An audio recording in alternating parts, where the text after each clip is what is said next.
Vacibül vücut olmak demek varlığı zorunlu olmak demektir. Bizler mümkünül vücuduz. Yani bütün yaratıklar varlığı mümkün olan nesnelerdir. Varlığı mümkün ne demek? Varlığı da düşünülebilir, yokluğu da düşünülebilir. Benim mesela yokluğum düşünülebilir. Çünkü ben mesela 45 sene evvel yoktum. Sen de şu kadar sene evvel yoktun. Dolayısıyla biz olmasak da diğer varlıklar olabilirdi mesela. Veyahut diyelim bütün gökler, yerler, dünya olmasaydı Allah Teala yine vardı. Demek ki Allah Teala'nın dışındaki bütün varlıklar mümkünül vücuttur. Varlığı da yokluğu da müsavidir, eşittir, bir şey değiştirecek değildir ve düşünülebilecek şeyler. Ama Allah Teala vacibül vücuttur. Ne demek? Varlığı zorunludur. Ne demek? Yani yokluğu düşünülemez. Allah Teala'nın olmama ihtimalini düşünemeyiz. Çünkü varlığı kendindendir. Şimdi varlığı kendinden olduğu için var olmakta kimseye muhtaç olmamıştır. Ama biz öyle değiliz. Biz var olmakta Allah Teala'nın icadına muhtaç olduğumuzdan o bizi var etmeye de bilirdi.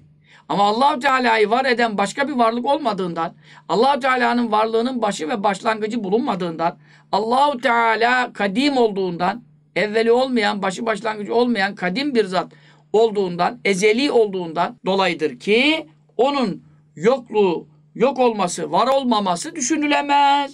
Demek ki varlığı vacip olan bir tek Allah'tır. Sen Allah'tan başka da varlığı vacip olan başka bir varlık var dersen Allah muhafaza dinden imandan çıkarsın. Burada tehlike olur. Burada bayağı bir sıkıntıya girenler olmuştur. İmam-ı Gazali Hazretleri İbn Sina gibi, Farabi gibi felsefecilerin bu hususta yanıldığını, hatta Allah muhafaza etsin küfre kadar uzandıklarını beyan etmiştir. El-Munkiz Anid-Dalal'de olabilir. Mektubatta İmam Rabbani de bunu Kuddisesi beyan eder. Sebep nedir? Çünkü onlar alemin kıdemine kail olmuşlar. Yani bir insan derse ki bu dünyanın evveli yoktur. Maddenin evveli yoktur. Yani maddenin yok olduğu bir zaman yoktur derse ama şekilden şekile, halden hale girmiştir. İşte dumandan bulut olmuştur. Buluttan şu olmuştur şeklinde ama ham maddesi aslı vardır. Sürekli vardır. Ne kadar geri gitsen yok olduğu zaman yoktur. Dediği zaman işte burada vacibül vücut olmakta, varlığı zorunlu olmakta Allah ortak etmiş olur. Gökleri, yerleri veya hangi varlık hakkında bu vacibül vücuttur. Bunun varlığı vaciptir. Bunun yokluğu düşünülemez. Geriye ne kadar gitsen illa bunun bir şekilde bir türde bir nevide varlığını görürsün, varlığına ulaşırsın.